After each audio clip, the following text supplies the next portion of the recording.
Bienvenidos a Vida por Vida. Te invitamos a escuchar este mensaje con nosotros. Hoy voy a hablar del corazón de las finanzas. Vamos a estar viéndolos por unas cuantas semanas sobre el tema de dinero. Es uno de los temas que más se habla en la Biblia, que más se habla en el Nuevo Testamento incluso. Y dije, ¿cómo comienzo este tema? Así que recuerdo una historia de un niño que estaba viendo a su mamá cortar un pedazo de carne para cocinar. Y antes de meterla al horno, su mamá corta las dos puntas de la carne y la mete al horno. Y entonces le dice, mamá, ¿por qué haces eso?, le dice el niño. Y le dice, no sé, así lo hacía tu abuela. Y entonces el niño va donde su abuelita y le dice, abuelita, ¿me puedes decir por qué cortabas las dos puntas de la carne antes de meterla al horno? Y ella decía, no sé, así lo hacía mi mamá. Y así que se fue a hablar a su bisabuela, ¿no? Y todos querían saber por qué se cortaba entonces las puntas. Y le dice, mamita, ¿me puedes decir por qué se cortabas tú las dos puntas antes de meter la carne al horno? Y la bisabuela respondió, es porque mi horno era pequeño y no entraba la carne. Y entonces durante 3 generaciones estuvieron repitiendo una práctica sin entender el propósito, ¿verdad?, o la intención detrás de esa práctica. Y en lo espiritual también puede pasarnos tener principios, tener costumbres o enseñanzas bíblicas y realmente nos quedamos con la práctica externa sin el propósito, sin entender la intención de esas prácticas, ¿correcto? Así que queremos ver cuál es el corazón de Dios, la intención de Dios con respecto a las finanzas. De eso quiero hablarte el día de hoy. Dios nunca en realidad ha estado interesado solo en la práctica externa, siempre Dios ha mirado el corazón, ¿verdad? Así que hoy día vamos a ver cuál es la intención detrás de lo que es la generosidad extrema, de lo que son los diezmos también. Así que quiero ver el primer punto allí, la intención de Dios siempre revela su corazón. Eso es lo que quiero ver desde el inicio como manera de introducción. El Señor en su palabra siempre tuvo una intención cuando Él hacía algo. Por ejemplo, cuando Dios crea al hombre, lo crea con total libertad. Y la intención de Dios al crear al hombre con libertad es que Él pudiera amarle. Ustedes saben que para que haya amor tiene que haber libertad, ¿correcto? Si no hubiera libertad, no hubiera amor. En otras palabras, por ejemplo, si alguien me hubiera coaccionado y me hubiese dicho, mira, voy a matar a toda tu familia si tú en el altar no dices que amas a Rocío. Entonces, yo le digo, sí, no te preocupes, no mates a mi mamá, no mates a mis hermanos, yo voy a decir que la amo. Y yo le digo delante de todos, yo te amo. ¿Sería amor verdadero? No, ¿verdad? Porque no ha nacido de mi decisión libre, ¿correcto? Entonces, en la decisión libre que el ser humano tenía, decidió no amar a Dios, decidió no obedecer a Dios, ¿correcto? Y tuvo obviamente sus consecuencias. Entonces, el Señor tiene la intención, por ejemplo, cuando Él nos salva, su intención es de rescatarnos. Mira lo que dice en Gálatas capítulo 5, versículo 1. Cristo nos libertó para que vivamos en libertad. Por lo tanto, manténganse firmes y no se sometan nuevamente al yugo de la esclavitud. ¿Correcto? Entonces, Dios nos dio libertad para que podamos escogerlo a Él, para que podamos amarlo en nuestra libertad, podamos decir, sí, te amo, ¿correcto? Entonces, así también la ley de Dios es una expresión del amor de Dios. Vemos que entonces, por ejemplo, cuando tú le dices a tu hijo, no metas tu mano en el enchufe o tus dedos en el enchufe, ¿qué es lo que te impulsa a hacerlo? Protección, cuidado, y en realidad lo amas, ¿verdad? Entonces, Dios da leyes, ¿verdad?, al ser humano, a Israel, y se las da con la intención de cuidarlos, de amarlos. ¿Me dejo entender? Mira lo que dice el Shema, el famoso Shema en Deuteronomio capítulo 6, versículo 5. Dice, amarás al Señor tu Dios con todo tu corazón, con toda tu alma y con todas tus fuerzas. Ahora, lo está dando como una orden. Oye, tienes que amarme, ¿correcto? Pero Él sabe que si nosotros lo amamos de nuestra libertad, entonces vamos a ser muy bendecidos, ¿correcto? Él no es que necesite la adoración. Los que necesitamos adorar a Dios somos nosotros. Porque mientras adoramos a Dios, somos purificados, santificados. ¿Amén? Ok, vamos por favor a esos 3 cuadritos que estaban ahí. Las leyes de Dios, la Pascua, por ejemplo. La Pascua y los panes sin levadura que se celebraban era básicamente para recordar a los israelitas que Dios los había libertado. ¿Ok? Para que ellos recuerden, y ellos tenían una fiesta cada año para que no se olviden que Dios libera a su pueblo. ¿Amén? Esa es la intención. La intención de la fiesta de los tabernáculos. Les recordaban, o sea, la fiesta de los tabernáculos era una vez al año, los israelitas tenían que salir, ¿verdad?, a la calle y poner una carpa y vivir durante 7 días en carpas. Esa era la fiesta. ¿Ok? ¿Por qué? Porque ellos estaban recordando cómo Dios los había sostenido en medio del desierto, cómo Dios los había cuidado a pesar del sol, a pesar de que no había agua, a pesar que no había pan. El Señor mandó maná, ¿verdad? Salió agua de la roca. Vemos cómo Dios les dio hasta carne y los sostuvo. Dios no quería que su pueblo se olvidara de que Él los cuida. ¿Amén? Veamos entonces la fiesta entonces del Pentecostés. Era también la fiesta de la cosecha. Entonces los israelitas le agradecían a Dios porque ellos habían tenido cosecha. ¿Correcto? Entonces eso es que le daban gracias a Dios y que no olvidaran de que Dios es proveedor. ¿Me dejo entender? Entonces había una intención de por qué Dios les decía y les daba estas leyes al pueblo. Por ejemplo, en el tema del diezmo, que era darle las primicias a Dios, era para cuidar el corazón del pueblo de amar a Dios por encima del dinero. ¿Me dejó entender? Estamos yendo al corazón de por qué el Señor daba estas leyes. Ahora, ¿qué permanece vigente el día de hoy? ¿Qué es aquello que realmente nosotros tenemos que continuar haciendo? Porque aunque la ley del ceremonial del Antiguo Testamento realmente no aplica para nosotros, la intención de Dios sigue vigente. ¿Amén? La intención de Dios sigue vigente. Es decir, ¿debemos amar a Dios con todo el corazón o no? ¿Debemos confiar en que Dios nos libera o no? ¿Debemos confiar en que Él nos cuida? ¿Debemos confiar en que Él nos provee? ¿Debemos vivir agradecidos? ¿Debemos amar a Dios por encima del dinero? Todo sigue vigente.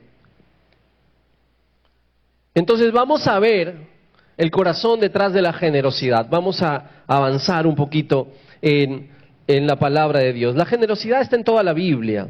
¿Ok? Y vamos a ver algunos ejemplos para profundizar en la intención. La generosidad como expresión de obediencia y fe. ¿Ok? Primera de Reyes capítulo 17, versículo 12, vamos a ver la historia, y dice, pero ella respondió, vive el Señor tu Dios, que no tengo pan, solo tengo un puñado de harina en la tinaja y un poco de aceite en la vasija, y estoy recogiendo unos trozos de leña para entrar y prepararlo para mí y para mi hijo, para que comamos y muramos. Miren la situación que estaba esta viuda. Entonces Elías le dijo, no temas, ve, haz como has dicho, pero primero hazme una pequeña torta de eso y tráemela. Dice, después harás para ti y para tu hijo. Porque así dice el Señor de Israel, no se acabará la harina en la tinaja, ni se agotará el aceite en la vasija, hasta el día en que el Señor mande lluvia sobre la superficie de la tierra. Fíjate, entonces, ella era lo único que tenía, lo último que tenía. Y le había dicho al profeta, oye, esto es lo último que tengo, ya no tengo más, no tengo más. Voy a hacer solamente un pan, le voy a dar a mi hijo y yo y moriremos. Es lo último que nos queda. Pero lo que hace Eliseo, por la obra de Dios, por la palabra de Dios, es decirle, hazme pan a mí primero. ¿Te parece lógico eso? ¿Te parece lógico que Eliseo le pida comer a él primero? ¿Que le dé de comer a él primero? No es lógico, ¿correcto? No es lógico. Pero le estaba diciendo algo que el Señor le estaba guiando al profeta a decirle, para que la mujer aprenda a obedecer. Repite conmigo, obedecer. Ella decidió obedecer a pesar que parecía ilógico. En cuanto a las finanzas, nosotros tenemos que tener un corazón de obediencia a Dios. Amén. Aunque parezca ilógico, Dios espera que sus hijos obedezcan y tengan fe. La fe es confiar. Amén. Confiar en Dios. Él espera que caminemos entonces con obediencia y fe. Entonces se trata de obedecer más y de confiar más, ¿correcto? Así que dile al que está a tu lado, obedece y confía. Luego, la generosidad como un compromiso con la visión de Dios. Vamos profundamente aquí en Lucas capítulo 8, versículo 2 al 3. Dice, y también algunas mujeres que habían sido sanadas de espíritus malos y de enfermedades, María, llamada Magdalena, de la que habían salido 7 demonios, se los habían contado cuando salieron. Juana, mujer de Chuza, mayordomo de Herodes, Susana y muchas otras que de sus bienes personales contribuían con el sostenimiento de ellos, del Señor, pues, y sus discípulos. O sea, estas mujeres, Susana, María, Juana, todas ellas daban de sus finanzas para que los discípulos de Jesús y Jesús mismo pudieran ser sostenidos. Correcto. Ellas entonces tenían un compromiso con la extensión del reino de Dios. ¿Amén? ¿Amén? Ok. Entonces, cuando un hijo de Dios ha entendido que debemos estar comprometidos con la visión de Dios, entonces comienza a dar cada vez más, hablando de finanzas, de ofrendas, ¿correcto? Comienza a dar más para la extensión del reino de Dios. He visto gente que son socios de misioneros de campus y son socios de 8 hasta de 10 misioneros. Y Dios les sigue bendiciendo para ser del 11º misionero.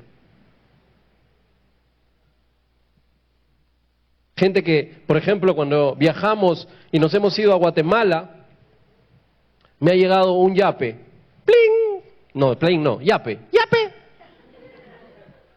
Y me ha llegado un yape con un mensaje diciendo, pastor, yo no puedo ir, pero te pido que esto lo puedan usar en el viaje. Entonces está comprometido, ¿verdad? Comprometida con la visión de Dios. Nosotros como iglesia también, aún como familia hemos estado comprometidos con la visión de Dios. Y como iglesia también nosotros estamos comprometidos. Nosotros damos mensualmente como iglesia un monto mensual, no solo para nuestra misionera que está actualmente en Guatemala y también para nuestra misionera que está en Costa Rica, sino también estamos dándole al pastor que va a ser el pastor de Guatemala, Pastor Gilbert. Nos hemos comprometido todo este año a mandarle mensualmente. Amén. Entonces nosotros somos, perdón, nosotros estamos comprometidos con la visión de Dios también. Amén. Quiero preguntarte algo. ¿Consideras que eres obediente y caminas en fe en el área financiera? ¿Estás comprometido con la visión de Dios de manera práctica? Es decir, ¿estás dando mensual para la obra de las misiones en la casa de Dios? Piénsalo. ¿Qué iniciativa del reino apoyas? Lo siguiente, que esta es de la parte difícil, dale un enter por favor. El corazón de Dios detrás del diezmo. Ay, ay, ay. He orado 3 semanas para que puedas entender esto. Primero para entenderlo yo. Mateo 23, 23. Jesús habló del diezmo en el Nuevo Testamento y dijo esto: hay de ustedes, escribas y fariseos hipócritas, que pagan el diezmo de la menta, del anís y del comino, y han descuidado los preceptos más importantes de la ley, la justicia, la misericordia y la fidelidad. Estas son las cosas que debían haber hecho sin descuidar aquellas. Muchos dicen: pastor, el diezmo es del tiempo de la ley. Otros dicen: pastor, pero eso lo dijo a los fariseos. Claro, es como que Primera de Juan lo dijo a los gnósticos, me dicen algunos. Y que Primera de Corintios lo dijo a los corintios. Y que Romanos se refirió a los romanos, no se refirió a los peruanos. ¿Me entendieron, verdad? El sarcasmo. Pero en realidad vemos que Jesús resaltaba la intención de Dios. Amén. El diezmo es una práctica que no deberían dejar de hacerla. Eso es lo que estaba diciendo también el Señor aquí. Estas son cosas que debían haber hecho sin descuidar aquellas. En otras palabras, Jesús decía esto, voy a tratar de parafrasearlo. Jesús dijo: deberían practicar la justicia, la misericordia y la fidelidad sin descuidar el diezmo. Eso es lo que les estaba diciendo. ¿Correcto? Se entiende bien, ¿verdad? El texto. Eso es lo que les decían. Entonces, ¿cuál es la verdadera intención del diezmo? La intención del diezmo era darle las primicias a Dios, darle lo primero a Dios. Está en toda la palabra de Dios. El diezmo, entonces, es un principio que está en la Biblia y que no se centra solo en la ley de Dios. Antes de que existiera la ley de Dios, Abraham dio los diezmos. Y la intención que él, al dar el diezmo a Melquisedec, fue de agradecimiento. ¿Por qué? Porque Dios le había dado la victoria frente a algunos reyes a Abraham. Y él trajo el botín y él diezmó de lo que había ganado. ¿Correcto? Y diezmó por agradecimiento. Otra de las cosas, en Hebreos se dice que Melquisedec no tenía principio de días ni fin de días, a semejanza del Hijo del Hombre, dice la palabra de Dios. ¿Qué significa? Significa que era Jesús. Cuando tú lees la palabra de Dios, te vas a dar cuenta que en varias oportunidades, por ejemplo, menciona el ángel del Señor. Se presentó a Josué. El ángel del Señor se presentó acá ya en el Antiguo Testamento. Y tú te vas a dar cuenta que menciona que es nuestro Señor presentándose en el Antiguo Testamento, por ejemplo. En este caso de Melquisedec se menciona en Hebreos y describe que era el Señor. Entonces, Abraham le da los diezmos a Melquisedec y dice la Biblia que Jesús es el sumo sacerdote según la orden de Melquisedec, ¿correcto? Ahora, ¿qué se describe de la orden de Melquisedec? Lo que se describe de la orden de Melquisedec es que bendijo a Abraham y recibió los diezmos. Si Jesús vive para siempre y es sacerdote según el orden de Melquisedec, el orden de Melquisedec bendice. Amén. Y también recibe. Amén. Yo sé que nos estamos despellejando, pero vamos al profundo, más profundo. La intención de Jacob al dar los diezmos fue, él hizo un voto voluntario de dar el diezmo por las bendiciones de Dios. Fue voluntario, ¿correcto? Fue por agradecimiento. Por eso entonces el principio del diezmo no gira alrededor de una ley, sino gira alrededor de la disposición de un corazón agradecido. ¿Amén? O sea, tú le das gracias a Dios solo el día de Acción de Gracias, el último día del año que tenemos. No, tenemos que ser agradecidos siempre. Amén. Entonces, ¿qué es más importante según Jesús? ¿Ser minucioso con el diezmo? ¿O la justicia, la misericordia y la fidelidad? Ahí es donde vamos a ver que el Señor les dijo, hey, ustedes se han olvidado de la justicia, la misericordia y la fidelidad. La justicia es que se olvidaron ustedes, fariseos, de vivir rectamente, de hacer lo correcto, de vivir en santidad. De eso se han olvidado. Ustedes se han olvidado de amar a los demás, de mostrar misericordia, compasión, de perdonar. Son tan estrictos con sus normas, pero muchas veces carecen de compasión hacia quienes consideran ustedes pecadores o indignos. No tienen misericordia. Eso es lo que les estaba diciendo Jesús.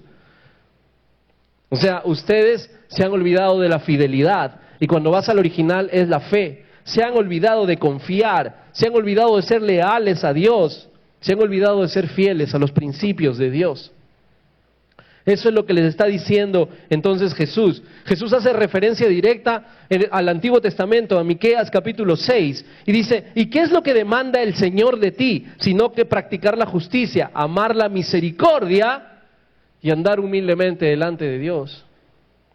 Entonces, el Señor desea que de nuestro corazón, que nuestro corazón sea recto, sea justo, que vivamos en pureza, que amemos a los demás, que tengamos misericordia. Cuando tú predicas el Evangelio, tú tienes misericordia de los demás. Que caminemos en fe, que caminemos en confianza en Dios y que no dejemos de diezmar. ¿Me dejo entender? En otras palabras, es hacerlo con el corazón correcto.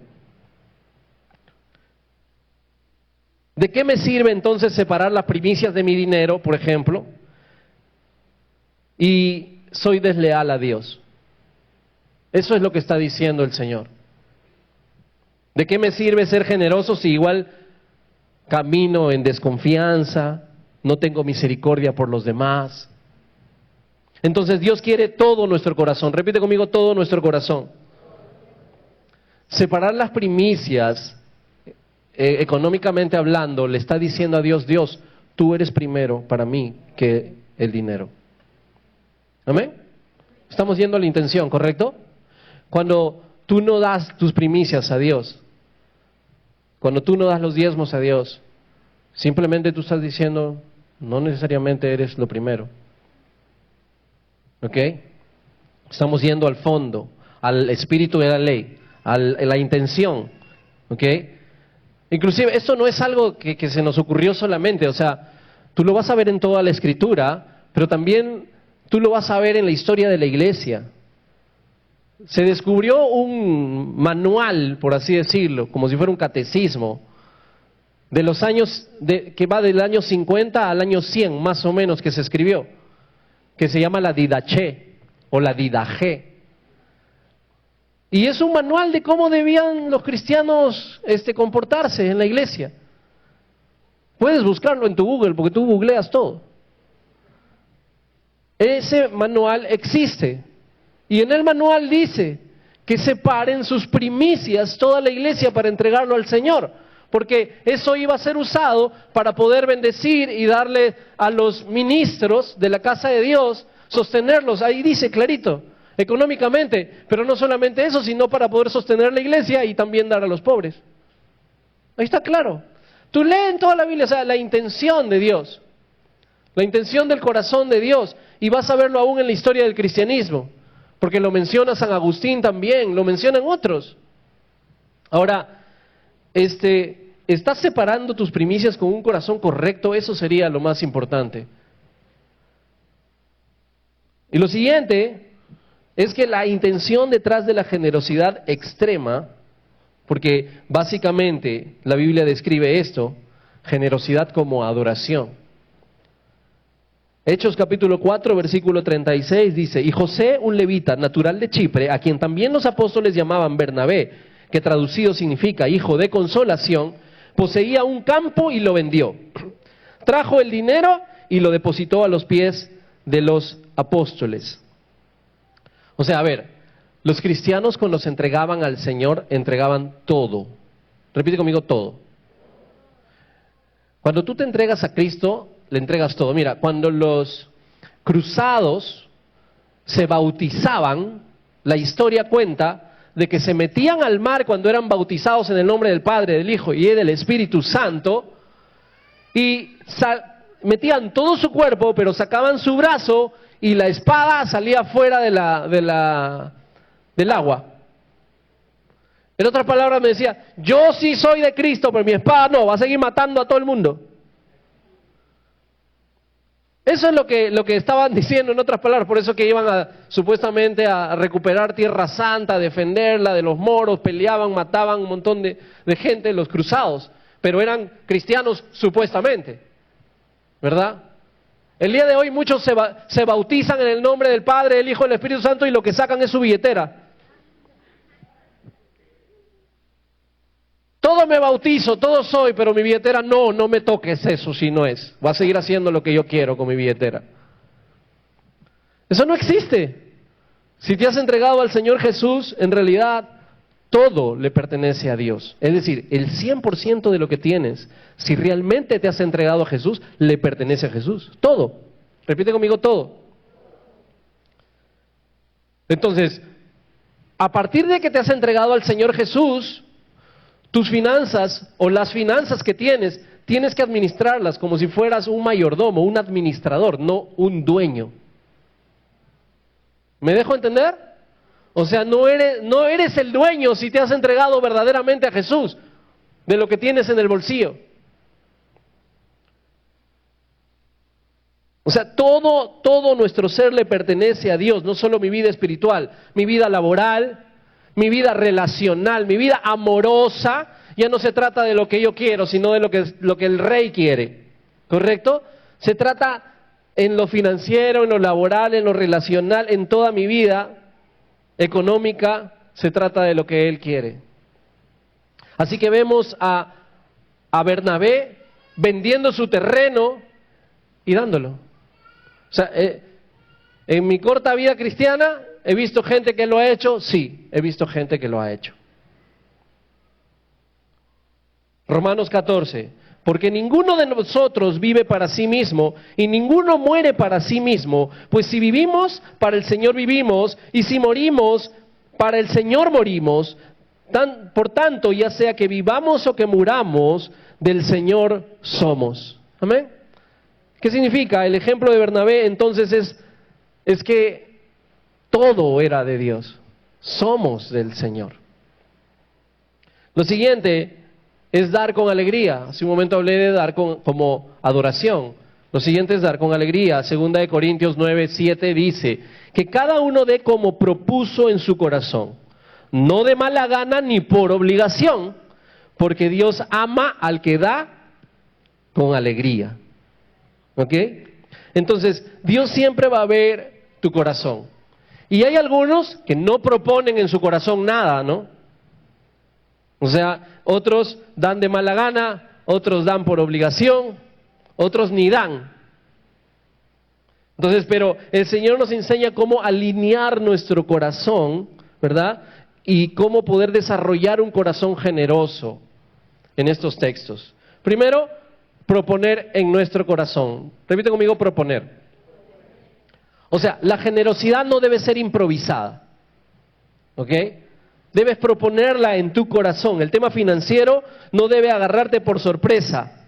Debes enseñar a tu corazón que Dios es primero. ¿Amén? O sea, no son primero tus caprichos. Primero es Dios. Cuando decidimos ser socios de algún misionero de campus, estás proponiendo en tu corazón. ¿Ok? Entonces, nos ayuda a planificar.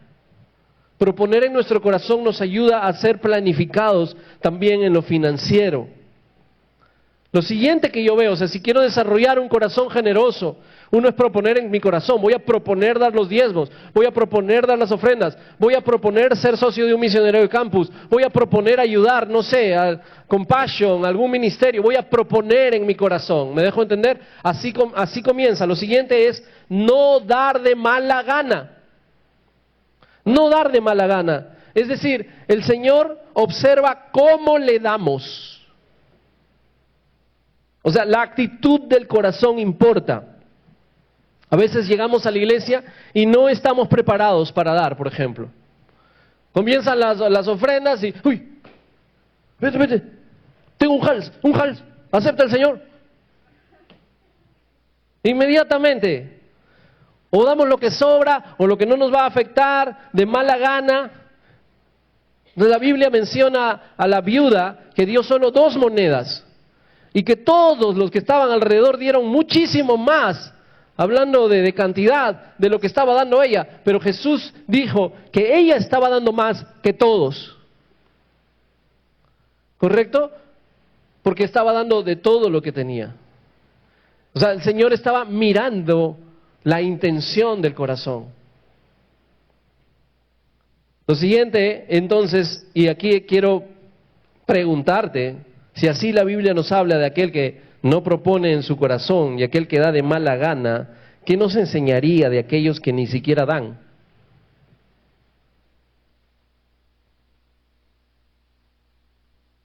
Es importante que nosotros sepamos la intención. Repite conmigo: la intención. El espíritu de la ley, que podamos ir al fondo del corazón de Dios. Dios quiere cuidar nuestro corazón. La Biblia dice de que tú no puedes servir a Dios y a las riquezas. La Biblia dice que tenemos que amar a Dios sobre todas las cosas, con toda nuestra mente, alma, fuerza, con todo. ¿Correcto? Eso dice la palabra de Dios. Pero también la Biblia dice de que el dinero compite en el corazón del ser humano por quién va a liderar, por quién va a gobernar.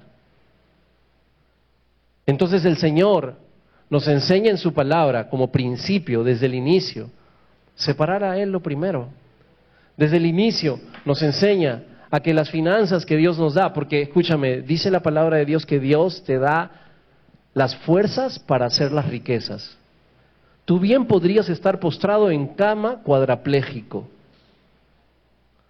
pero Dios hace que tu corazón te lata. Yo le decía a mi hijo la semana pasada, hace unas cuantas semanas, y yo le decía a Julio, imagínate que un día Dios te diga: Julio, a partir de ahora tú eres responsable de tu propia vida, ¿ok? ¿Ya? Sí, y a partir de ahora tú le vas a ordenar a tu sangre fluir todos los días. Y también le vas a ordenar a tu corazón latir todos los días. Y también le vas a ordenar a tu cuerpo respirar todos los días. ¿Tú crees que te puedes olvidar algún día de decirle a tu corazón, o te puedes olvidar de decirle a tu nariz que respire? Claro. Dios no nos ha delegado eso. Él nos sostiene. Amén. Él nos sostiene. Tranquilamente estaríamos en otra situación, pero Él te da las fuerzas para hacer las riquezas. O sea, si tú vas a trabajar, en otras palabras, es porque Dios te está bendiciendo con fuerzas. ¿Me dejo entender? Y el dinero es la expresión de mi vida. El dinero expresa, cuando a ti te pagan por 8 horas trabajadas, por 6 días a la semana, y te lo pagan mensualmente, ese dinero que tú recibes es tu vida invertida. ¿Me dejo entender? Si tú le has dicho a Dios, yo te entrego mi vida, esa parte de tu vida, ¿también le debería pertenecer o no? Por supuesto que sí. Solo que tenemos una lucha en nuestro corazón por quién tiene la primacía. O eres tú, o es Dios. Y el Señor nos habla del dar desde el inicio hasta el final. Juan capítulo 3, versículo 16, nos dice: porque de tal manera amó Dios al mundo que dio. Y no solo dio dinero, dio a su Hijo. Yo no sé si tú, en tu sano juicio, podrías entregar a tu hijo para que a otros les vaya bien. Él nos ha dado aire, nos ha dado bosques, nos ha dado animalitos, Él nos ha dado protección, atmósfera encima de la tierra. Él nos ha dado tantas cosas, tantas y tantas bendiciones, pero aparte de habernos dado todo eso, Él nos dio a su Hijo. Nos dio a su Hijo para salvarnos. Él propuso en su corazón dar a su Hijo. Él tomó esa decisión.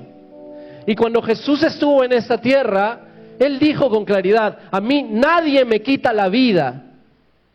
Yo he decidido entregarla. Dios nos ha hecho a su imagen y nos ha hecho a su semejanza. Dios espera que seamos generosos como nuestro Padre. Él nos puso por encima de sí mismo al ir a la cruz del Calvario. Y a veces nosotros estamos poniéndonos a nosotros por encima. Por eso es que hoy el Señor no solamente quiere hablarnos de finanzas, que bien te ha dado principios sobre finanzas, pero te quiere hablar sobre de qué es lo que está gobernando realmente en tu corazón. ¿Qué es aquello o quién es el que gobierna tu vida? ¿Quién se sienta en el trono de tu corazón para gobernar? ¿Tú sigues tomando todas las decisiones? ¿Tus emociones son las que guían tu vida? Puedes proponer en tu corazón entregar tu vida, así como Jesús propuso en su corazón entregar la suya por ti. Hoy día es un día que tú puedes aceptar el regalo de la salvación. Hoy día es un día en el que tú también le puedes decir a Jesús: sí, Señor, yo propongo en mi corazón que tú seas lo primero, que tú seas mi Señor. Pero la palabra del Señor nos habla de que para poder recibir el regalo de lo que Él ha dado, que es el regalo de la salvación a todo aquel, dice la Biblia, que se arrepiente y entrega su vida al Señor. Cuando eso sucede, la Biblia dice que Dios te perdona, que Dios te salva, que Dios te limpia, que Dios realmente viene a morar en tu corazón. Cierra sus ojos por un momento, por favor.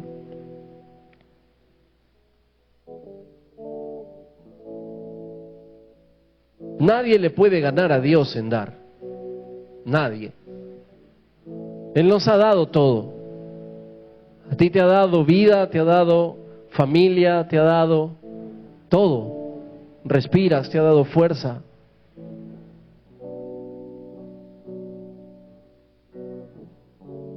Y encima el Señor quiere darte salvación. Y ahí está la vida eterna para ti. Si tú realmente entregas tu vida al Señor, si tú reconoces, es decir, decirle sí a Cristo también es decirle no al pecado. Y el Señor regala la salvación a todo aquel que se arrepiente, a todo aquel que tiene dice que Él recibe la gracia a la persona que se arrepiente. Dios te quiere regalar la salvación y da la salvación a los humildes. Si tú reconoces que Jesús es tu Señor y crees en tu corazón que Dios lo levantó de los muertos, la Biblia dice que serás salvo. ¿Quisieras recibir lo que Dios dio? Entonces, cuando cuente 3, te voy a pedir que tú levantes tu mano, porque esta decisión es importante. Darle tu vida a Jesús.